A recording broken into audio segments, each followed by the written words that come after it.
Saya ingin bertanya kepada Yang Mulia dan mohon dijawab dengan jujur Yang Mulia.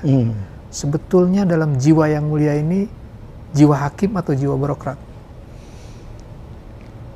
Iya, kalau memang jujur saya mengatakan bahwa saya seorang birokrat. Birokrat ya? Tetapi kemudian sekarang harus menjalankan profesi sebagai hakim lagi ya? Nah itu, disitulah hikmahnya ya. Allah memang sudah menentukan nasib itu.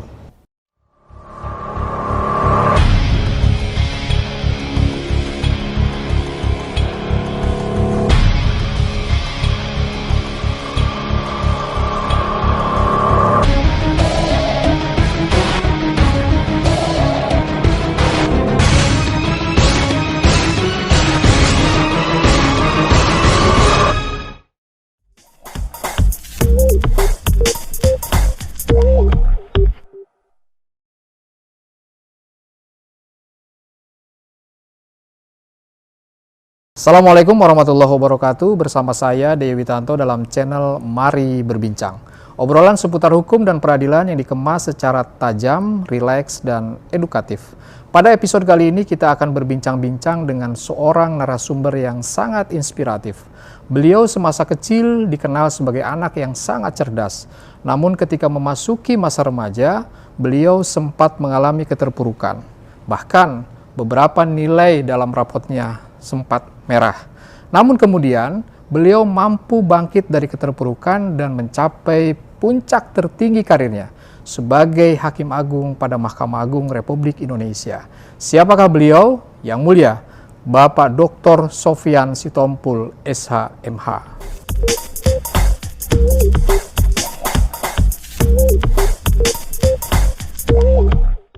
Assalamualaikum Yang Mulia. Waalaikumsalam warahmatullahi wabarakatuh. Saya buka masker ya? Silakan Yang Mulia. Oke. Bagaimana kabarnya Yang Mulia? Alhamdulillah Sehat selalu. Sampai saat ini Allah memberikan berkah anugerah sehat. Amin. Bagi saya dan keluarga.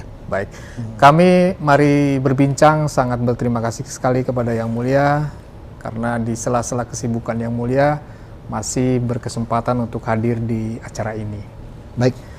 Yang Mulia, ada beberapa hal yang mungkin ingin kami tanyakan kepada Yang Mulia, karena kalau kita dengar perjalanan hidup Yang Mulia itu begitu banyak lika-likunya ya.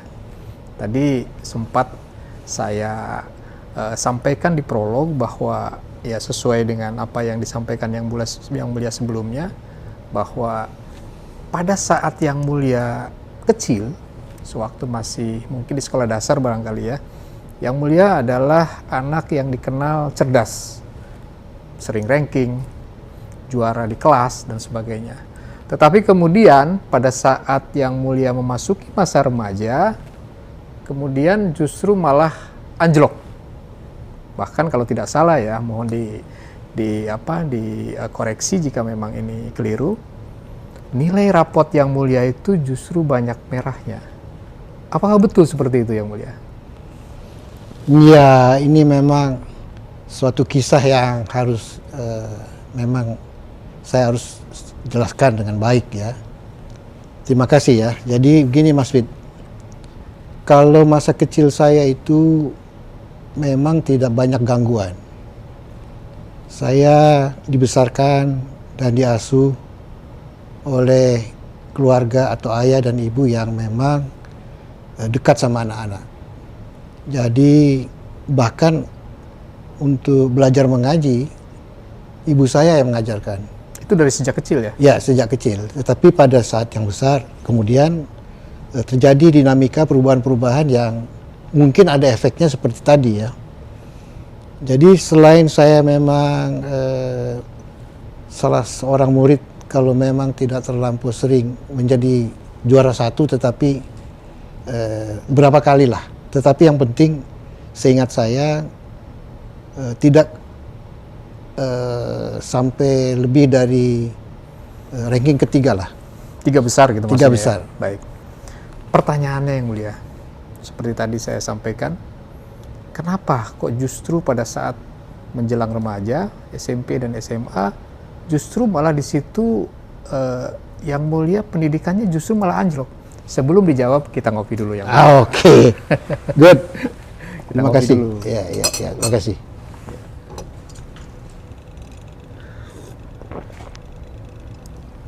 Wah, ini kopinya enak juga nih. Wah, Ini kopinya langsung disiapkan oleh teman-teman humas yang mulia. Wah. Spesial rupanya ya. Spesial untuk Yang Mulia. Oke, terima kasih banyak para Oke. teman-teman sekalian. Bisa dilanjutkan Yang Mulia. Apa sebetulnya penyebabnya? Nah, yang menjadi dinamika yang agak sangat signifikan waktu itu ya, saya tamat sekolah itu, sekolah dasar itu tahun 1965. Oke. Jadi waktu itu kalau saya tidak salah ingat, awal sekolah itu bulan Juli kalau nggak salah. Jadi saya selesai di sekolah dasar dan kemudian melanjutkan ke SMP waktu itu menjelang pra-Gestapo waktu itu. Jadi sampai di sekolah langsung kami diberikan pengumuman harus pulang segera karena ada keadaan yang membahayakan gitu. Ya kita tidak tahu apa yang membahayakan, dia pulang saja gitu. Oke. Nah jadi ringkas cerita, setelah sekian minggu kita sekolah, itu tetap sekolah waktu itu, tetapi tidak terlampau disiplin lagi. Kadang-kadang jam 10 harus pulang. Ya. Bahkan sebelumnya jam 9 harus pulang gitu ya. Karena pergolakan pada saat itu terjadi ya. Ya. Nah 2 minggu sudah itu saya dihubungi oleh seorang kawan mengatakan bahwa namanya Joko waktu itu, saya ingat betul namanya Joko Sulistyo. Dia mengatakan bahwa saya diminta oleh Kesatuan Aksi Pemuda Pelajar Rayon Pasar Baru katanya untuk diminta menjadi ketua KAPI waktu Apa itu Yang Mulia? P2 itu, KAPI P2, Kesatuan Aksi Pemuda Pelajar Indonesia. Oke. Waktu itu Yang Mulia masih SMP ya? Masih SMP. Kelas berapa itu Yang Mulia? Kelas 1. Kelas 1 ya? Ya, baru 2 minggu saya sekolah itu. Oke. Kejadian itu ya, 2 minggu bukan saya sekolah, kejadian 2 minggu sesudah G13 itu. Jadi kira-kira awal Oktober gitu, atau pertengahan Oktober tahun 65. Kawan saya mengatakan begitu, saya katanya diminta untuk jadi ketua, dia ya maksudnya, ketua rayon SMP Negeri 10. Ya. Saya minta kamu jadi ketua keamanan katanya. Saya bilang ketua keamanan? Iya, kita berdua katanya diminta untuk itu. Yang paling penting ada 3. Oke. Atau ditambah kalau boleh ada bendaharanya. Jadi dibentuklah pengurus itu. Kesatuan Aksi Pemuda Pelajar Indonesia Rayon SMP Negeri 10. Oke. Untuk tujuan apa itu Yang Mulia? Ya, jadi saya ditugaskan yang paling utama adalah menjaga keamanan, baik secara statis ya, apabila nggak ada gerakan atau tidak ada kegiatan begitu di sekolah. Selain daripada guru-guru, saya dimintakan untuk mengawasi kawan-kawan atau pelajar-pelajar lain gitu. Saya tidak mengerti mengapa demikian kan gitu. Setelah besar saya baru tahu bahwa memang ada maksudnya gitu. Tetapi yang paling utama waktu itu saya diminta mengamankan apabila ada aksi. Ada aksi demonstrasi kemana-mana, harus sayalah yang menjadi korlapnya gitu. Oke. Ya, mengatur bagaimana barisan ini harus berangkat, kemana perginya, dan apa saja yang akan dilakukan dan naik apa gitu. Sampai pulang lagi ke sekolah, saya termasuk yang harus diberi tanggung jawab. Oke. Gitu. Apakah itu mempengaruhi waktu belajar Yang Mulia pada saat itu? Itulah yang mulainya menjadi persoalan. Gitu. Ternyata kegiatan-kegiatan yang terlampau banyak membuang waktu dan konsentrasi kita di luar belajar itu mempengaruhi gitu. Oke. Seberapa sering aksi yang dilakukan itu sehingga mengganggu waktu-waktu sekolah itu Yang Mulia? Kira-kira bangsa yang paling banyak waktu itu yang sangat kita terbawa arus ya, bahwa kita memang seolah-olah itu menjadi bagian pejuang-pejuang gitu ya. Karena waktu itu saya kalau datang piket malam harus pakai celana panjang. Oh, Gitu. oke. Gitu. Jadi seolah-olah kita kayaknya sudah remaja gitu, sudah Oke. besar gitu ya. Padahal kita masih anak-anak setelah saya pikirkan waktu itu ya. Bahkan ya sekitar 20 kali lah. Apakah ini juga kemudian berlanjut ketika Yang Mulia masuk sekolah SMA? SMA malah berkurang sudah. Hmm, Karena kan saya SMA masuknya tahun 68 ya. Jadi udah mulai reda untuk aksi-aksi secara sporadis, secara ya. meluas itu. Nah, jadi saya malah terganggunya itu terus terang memang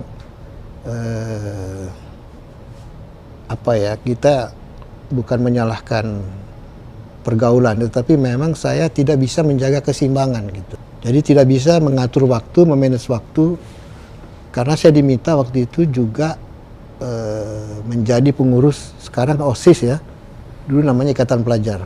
Baik. Nah, saya diminta waktu itu menjadi salah satu seksi humas. Oke. Jadi humas itu atau publikasi waktu itu khususnya seksi media siswa, majalah. Jadi ada kita membuat majalah sekolah, media siswa namanya. Nah, itu distensil. Jadi kalau sekarang itu kan udah canggih ya, Oke. segala macam bisa gampang. Kalau dulu kita ngetik di kertas stensilnya itu berjam-jam. Kalau ada salah harus Di tipek merah itu yang ya ditipek apa saya lupa namanya warna merah itu. karena kertasnya dibolongin itu kan. Kan dibolongin gitu. Iya. Nah, jadi kita memang tidak pakai orang, tidak memanggil disewa orang lain, memang kita yang kerjakan Baik. gitu. Oke. Jadi memang Yang Mulia itu dari sejak muda memang sudah jadi aktivis ya. Ya begitulah. Oke. Baik, terima kasih Yang Mulia. Saya akan melanjutkan ke pertanyaan berikutnya.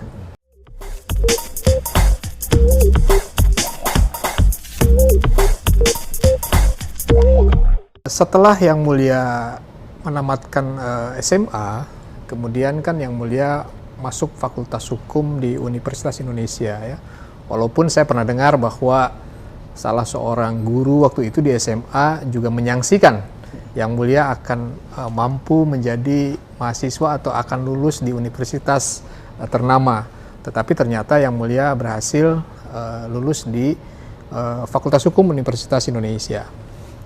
Setelah Yang Mulia menjalani sebagai mahasiswa di Fakultas Hukum dan lulus menjadi sarjana hukum, kemudian Yang Mulia mendaftar menjadi seorang hakim dan Yang Mulia juga lulus menjadi hakim. Di tengah perjalanan karir Yang Mulia sebagai hakim, ternyata Yang Mulia berubah haluan, berpindah menjadi birokrat di kementerian atau departemen waktu itu, Departemen Hukum dan Perundang-undangan. Kalau tidak salah menjadi eselon 3 Yang Mulia ya. Apa sebetulnya Yang Mulia yang menjadi alasan atau latar belakang kenapa justru Yang Mulia pindah menjadi birokrat di Departemen Hukum dan Perundang-undangan pada saat itu? Ya, sebelum ke pokok itu ya, menjawab apa sebabnya, saya ingin menyatakan atau menyampaikan bahwa saya ikut sebagai calon hakim itu, ya sebagai calon hakim, itu sebetulnya bukan keinginan yang utama. Oh gitu. Jadi saya hanya mendorong supaya istri saya yang kebetulan ibu juga hakim juga Yang Mulia? iya betul. Oke. Istri saya yang saya ingin dia menjadi hakim. Jadi dengan pertimbangan bahwa kalau hakim itu menurut kami waktu itu adalah seorang karyawan atau pegawai atau abdi negara yang tidak bisa dipengaruhi orang, gitu.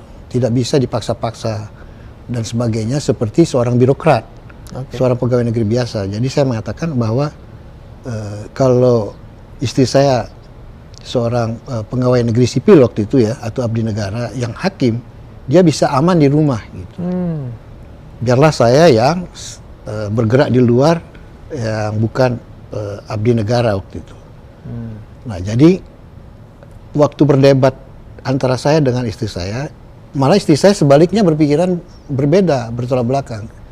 Dia menganggap biarlah dia meneruskan kerjanya, profesinya, karena profesi istri saya waktu itu udah jadi seorang advokat. Oh, sebelum jadi hakim beliau itu menjadi advokat terlebih dahulu yang mulia. Oke. Jadi dia menyatakan bahwa yang pantas itu saya, katanya. Akhirnya kita menjadi sepakat ya dua-duanya saja. Melamar. Kalau toh memang salah satunya memang menjadi hakim, ya itulah takdirnya gitu ya. Oleh karena saya katakan sama istri saya, wah ini saya harus sungguh-sungguh ini, betul-betul menekuni bahwa mulai dari pendidikan ini saya harus menunjukkan bahwa saya sebetulnya orang yang mempunyai potensi gitu. Jadi saya aktif di di pendidikan itu, bahkan saya ditunjuk menjadi salah satu ketua kelompok waktu itu. Karena kita waktu itu sebanyak 250 orang dibagi kelompok-kelompok. Nah, selain daripada ketua kelompok, pada akhirnya saya selesai ujian itu, saya adalah ranking pertama gitu. Saya the best one di antara 10 ya, di antara 10 yang terbaik, saya adalah yang pertama yang terbaik gitu. Jadi waktu SMA rapotnya banyak yang merah, tapi setelah jadi cakim justru malah yang terbaik ya? Yang terbaik di antara 250 orang kawan-kawan gitu. Nah, jadi saya berpikir, wah kalau begitu memang ini jalan hidup saya gitu. Singkat cerita, saya akhirnya diangkat menjadi hakim. Semula saya menganggap, karena waktu itu kan saya sama sekali tidak menggunakan atau tidak mencari informasi terlampau jauh mengenai bagaimana penempatan ya, bagaimana mutasi, bagaimana cara kawan-kawan itu kiranya pada pengangkatan pertama itu tidak terlampau jauh gitu ya. Nah, jadi saya memang tidak terlampau jauh ditempatkan di Sumatera Barat. Pertama kali di sana di Pengadilan Negeri Kota Baru. Pada akhirnya saya ditempatkan di beberapa pengadilan negeri sesudah itu. Setelah di Kota Baru itu, di Kabupaten Solok itu, saya ditempatkan di Pengadilan Negeri Lok Sumawe. Di Aceh ya? Di Aceh. Nah, saya banyak mendapat pengalaman yang cukup berkesan ya, dan membuat saya waktu itu hampir juga mau mengundurkan diri lagi jadi hakim gitu. Oh gitu ya. Karena kita ditekan-tekan hakim itu di sana rupanya. Kondisinya sudah ada konflik dengan HAM itu ya? Iya. Baik. Di Aceh itu waktu saya ditempatkan tahun 1995 ya. Setelah 6 tahun saya di Kabupaten Solok itu, di sana lagi bergolaknya betul itu. Tahun 95 sampai selesai saya 98 itu, masa bergolaknya sangat sangat tajam, panas-panasnya sedang hebat-hebatnya di situ. Yang waktu itu saya sempat agak terpojok ya, tapi saya juga tidak takut gitu. Nah, kembali lagi kepada pertanyaan sebelumnya yang mulia, bahwa perjalanan karir yang mulia itu kan beberapa kali menjadi hakim di pengadilan tingkat pertama ya, pengadilan Kota Baru tadi ya, kemudian masuk ke Lok Sumawe, setelah itu ke Kerawang kalau tidak salah, Kerawang, terakhir di Jakarta Pusat yang mulia. Nah, dari Jakarta Pusat itu kemudian yang mulia mendapatkan promosi atau yang kemudian beralih menjadi birokrat di kementerian atau di Departemen Hukum dan Perundang-undangan. Seperti itu yang mulia ya? Ya, betul. Ya. Jadi, jabatan apa itu yang mulia? Saya yakin biasa saja di masing-masing setelah di Lok Sumawe. Bukan eselon 3 itu? Enggak. Maksudnya eselon 3 di kementerian atau di Departemen Hukum dan Perundang-undangan itu yang mulia dapat jabatan apa waktu itu? Setelah di Jakarta Pusat tuh? Malah itu dianggap jabatan yang sangat tidak seimbang ya dengan gitu ya. Kalau diperbandingkan, kalau Hakim PN Jakarta Pusat harus mendapatkan struktural hanya eselon 3 gitu. Oh, jadi secara kesetaraan justru sebetulnya lebih rendah ya daripada posisi Yang Mulia pada saat itu sebagai Hakim Jakarta Pusat. Ya. Tapi saya mendapatkan kabar Yang Mulia atau mendapatkan cerita bahwa ketika kemudian Yang Mulia menjalankan tugas sebagai birokrat itu, pada saat itu Mahkamah Agung sedang dalam proses satu atap. Yang Mulia sempat dipanggil oleh Pak Menteri waktu itu, kalau tidak salah Pak Yusril waktu itu menterinya, dan ditanyakan beberapa kali kepada Yang Mulia, apakah benar Yang Mulia akan pindah dan melepaskan jabatan hakimnya.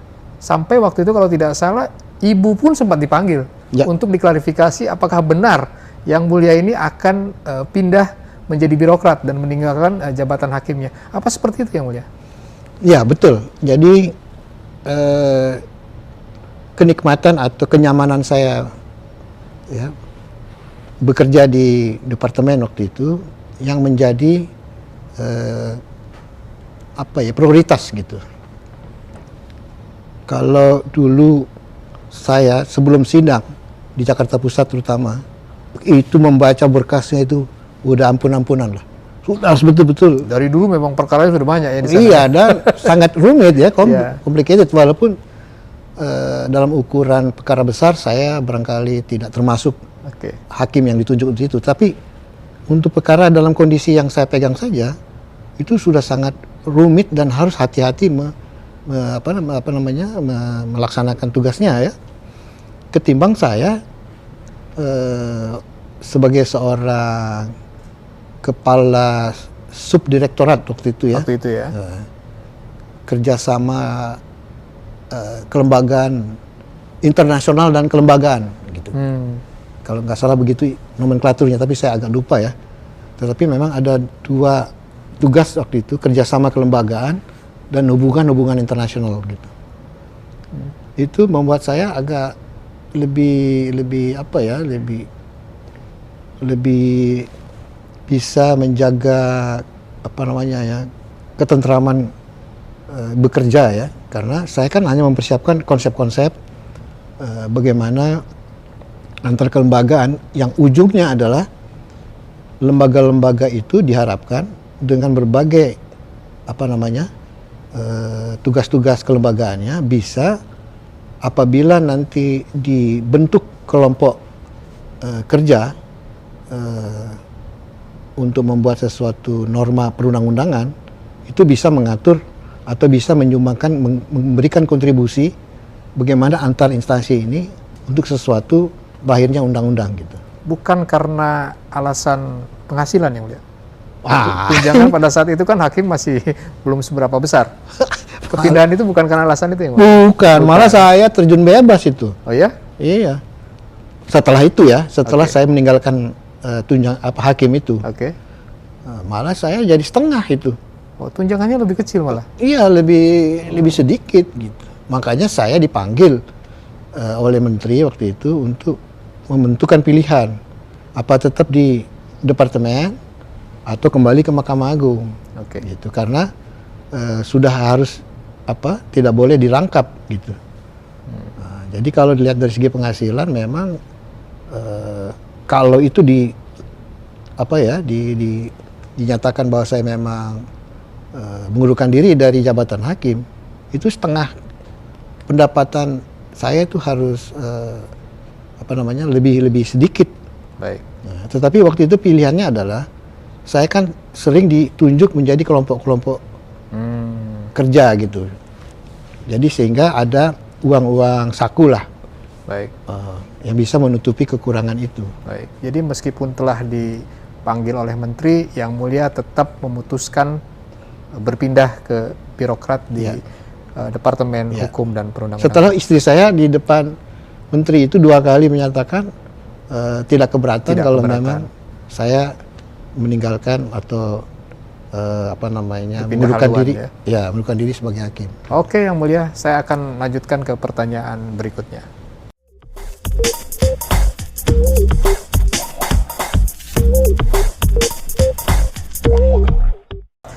Setelah Yang Mulia berpindah haluan ke Departemen Hukum dan Perundang-undangan pada saat itu dan mendapatkan jabatan eselon 3 kemudian naik menjadi eselon 2. Kalau tidak salah tahun 2010 yang mulia ya.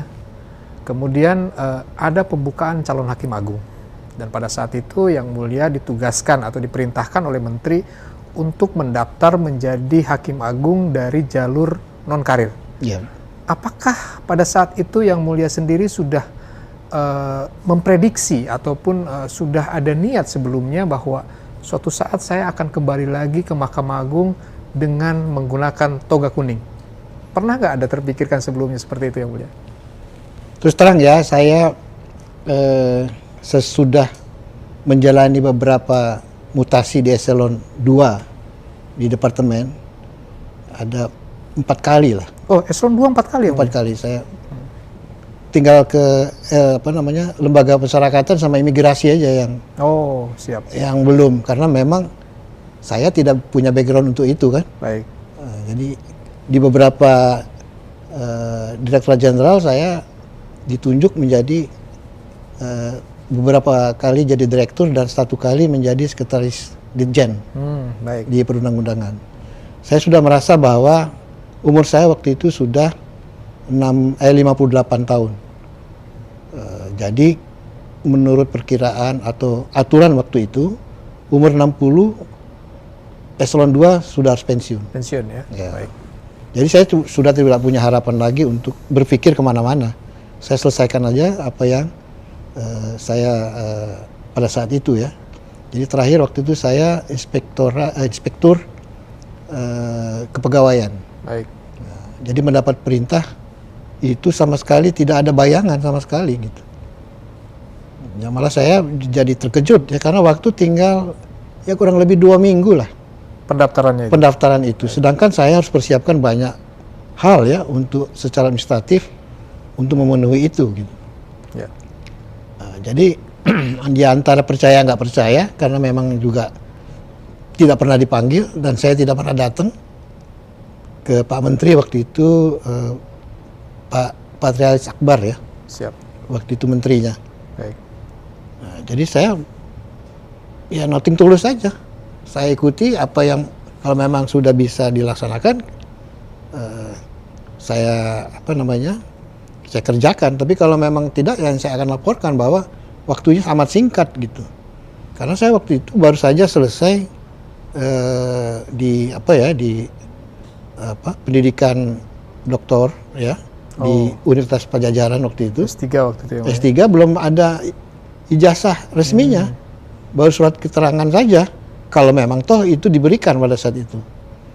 Karena saya waktu itu wisuda itu bulan kalau nggak salah bulan Februari, sedangkan waktu itu pendaftarannya 3 bulan sesudah itulah. Baik. Ya, jadi saya berkejar-kejar termasuk meminta surat keterangan ke Universitas Pajajaran bahwa menyatakan bahwa saya memang sudah menjadi doktor di sana. Baik. Kan. Dan segala macam persyaratan, pokoknya kawan-kawan membantu saya dengan sekuat tenaga. Pada akhirnya intinya alhamdulillah administratif bisa selesai pada waktu yang ditentukan gitu. Nah jadi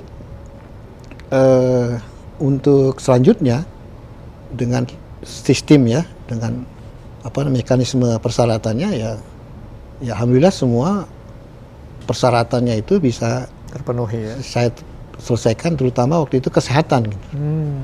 Saya khawatir saya akan juga terganggu di masalah kesehatan itu ya. Baik. Karena waktu itu saya olahraganya tidak begitu rutin. Karena waktu itu di sana bekerja itu memang juga hampir seperti di pengadilan juga gitu. Sibuk juga Sibuk juga gitu. Baik. Iya. Nah, pada saat Yang Mulia menjalani proses seleksi, Yang Mulia kan sudah lama nih meninggalkan profesi sebagai hakim ya. Tentunya calon hakim agung itu tes yang paling berat mungkin bagi non-karir itu adalah membuat putusan. Yeah. Walaupun Yang Mulia pernah menjadi hakim, tetapi mungkin 8 tahun Yang Mulia meninggalkan profesi hakim kalau tidak salah ya. Yeah, yeah. 2002 sampai 2010 kan. Yeah. Nah, bagaimana? Apakah saat itu ada kesulitan Yang Mulia untuk menghadapi tes khususnya dalam membuat putusan itu. Ya, ya. Nah, jadi memang waktu itu ada secara tertulis dan juga secara lisan ya oleh Hakim Agung dites gitu mengenai isi putusan itu bagaimana dan bagaimana pertanggungjawaban jawabnya gitu ya. Karena memang kalau ukuran waktu memang sudah lama saya tinggalkan soal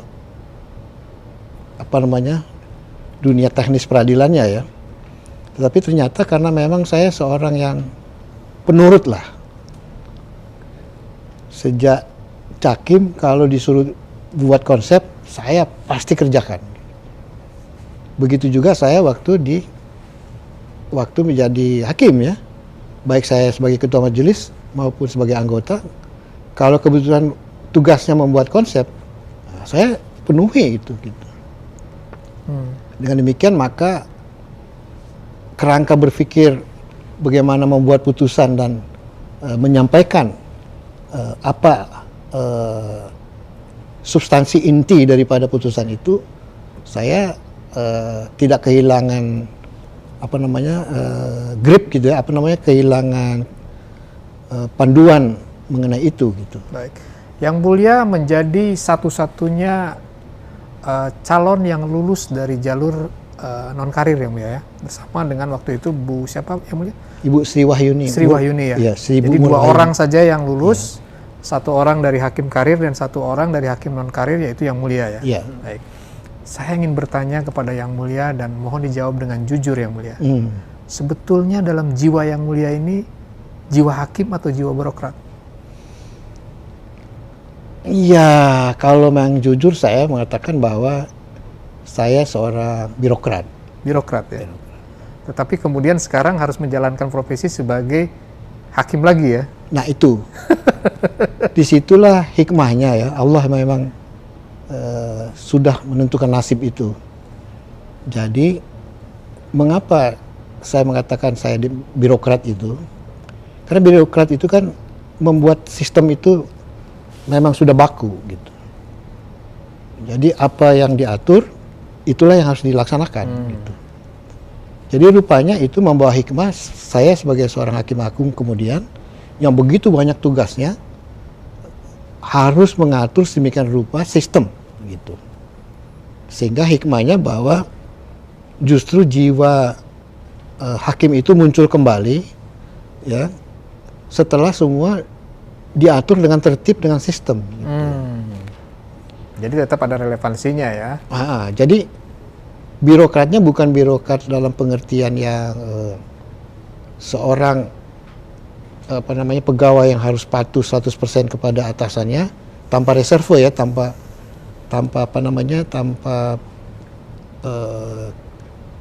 ketentuan lain dia harus patuh gitu ya. Jadi 100% dia harus apa yang diperintahkan. Bukan begitu rupanya. Kalau saya hayati orang birokrat itu memang dia berlaku patuh atau harus bersikap patuh kepada sistem, bukan kepada orang. Baik. Setelah ada sistem kamar Yang Mulia, Yang Mulia kan masuk ke kamar pidana. Kamar pidana itu termasuk yang paling besar beban kerjanya di antara kamar yang lain barangkali ya, karena di situ ada tahanan yang harus senantiasa diselesaikan dengan cepat dan sebagainya.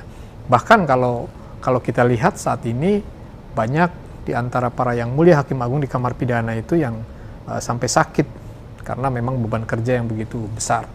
Tetapi saya melihat Yang Mulia sampai dengan detik ini tuh masih segar bugar. Apa sebetulnya rahasianya Yang Mulia? Padahal kan 4 bulan atau 3 bulan kemudian itu Yang Mulia genap 70 tahun ya? Iya. Apa sebetulnya rahasianya Yang Mulia? Ya ini pertanyaan yang memang suatu hal yang selalu menjadi kita harus mawas diri gitu. Itu pertanyaan harus juga dihayati ya, bahwa menjaga keseimbangan itu penting gitu. Bahwa hakim di kamar pidana ini kalau bekerja dia lebih cepat dan lebih banyak atau lebih produktif, bukan dia dikasih atau dikurangi beban kerjanya, Malah ditambah lagi. Ya? malah tambah lagi gitu. Nah, tapi kalau kita bisa memang tadi kembali bahwa setelah saya melihat dengan sistem kamar ini, kalau kita tidak konsekuen membuat sistem, kita bisa memang seperti yang Mas Fit bilang, mikirkan melihat berkas begitu numpuknya aja kita Udah bisa bikin sakit itu ya. bisa bikin stres itu. Iya. Berapa jumlah perkara yang biasa yang mulia selesaikan dalam per hari itu? Nah, dulu waktu awalnya teman-teman sependapat atau sepakat sebelum ada sistem kamar itu paling sedikit 3 berkas gitu Per hari. per hari. Sekarang? Sekarang ternyata dengan sistem kamar itu bisa paling tidak 1 hari itu kalau kita kurang dari sana bisa kita agak repot ya, banyak tunggakan, yaitu paling tidak sehari itu 20 berkas. Padahal kita tahu bahwa perkara kasasi dan PK itu jumlah halaman berkasnya itu sampai mungkin ribuan barangkali ya, atau sampai bertumpuk-tumpuk sebegitu tinggi ya. Bagaimana caranya yang mulia bisa membaca berkas per berkas sampai 20 berkas per hari itu seperti apa yang mulia? Ya, pertama hari tidak ada tanpa berkas gitu.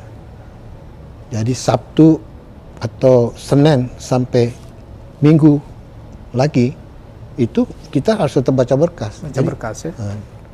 Jadi masa libur atau Sabtu Minggu itu mestinya kita istirahat, itu ternyata memang tidak gitu. Bahkan hari biasa pun juga harusnya waktu istirahat kita sore hari sampai malam itu kan istirahat. Ternyata juga tidak. Nah, bagaimana menjaga keseimbangan tadi seperti yang mulia sampaikan itu? Nah itu, jadi kita melihat bahwa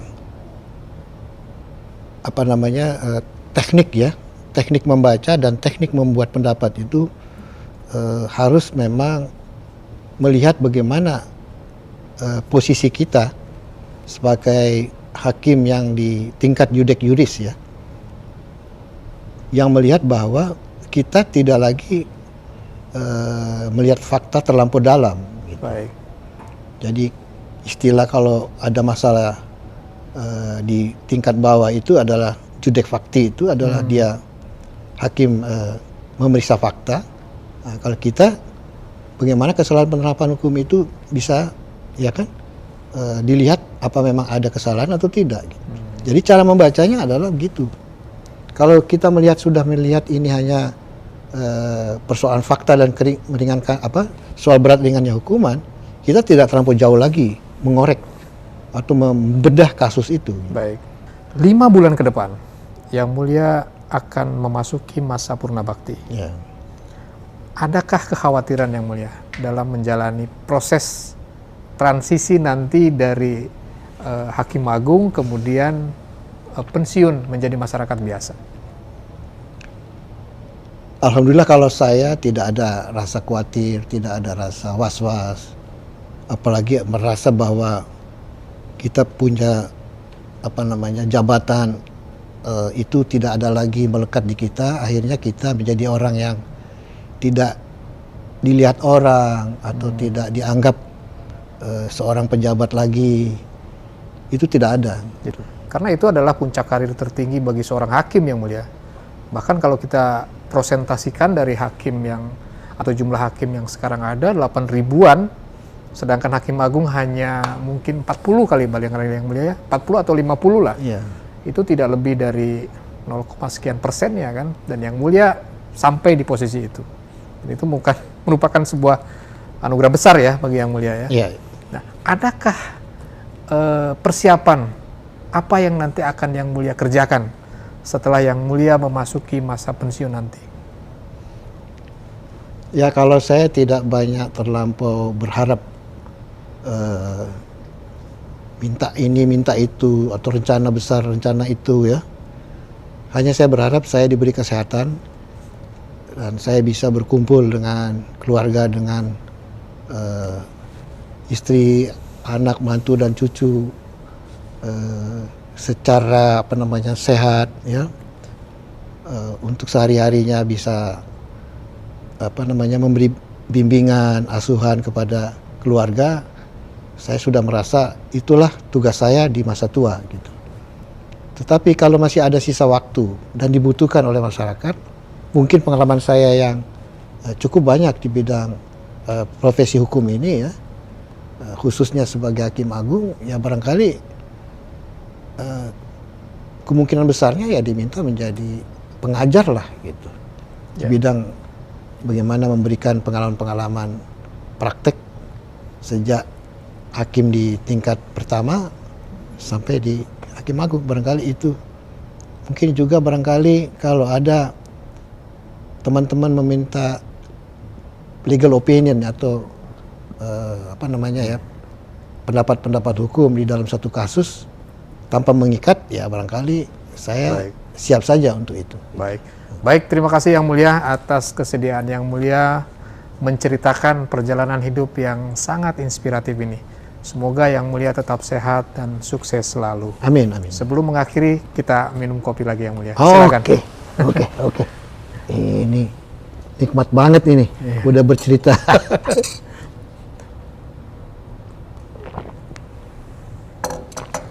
Oke. Sudah saya habiskan kopinya. Gimana? Mantap Yang Mulia. Terima kasih. Seperti di awal saya katakan, ini memang kopinya berasa beda. Nggak tahu karena memang situasinya beda. Suasana yang membuat enak kopinya. Oke, barangkali demikian. Terima kasih sekali lagi Yang Mulia. Oke. Semoga tetap sehat dan sukses selalu. Amin. Terima kasih banyak.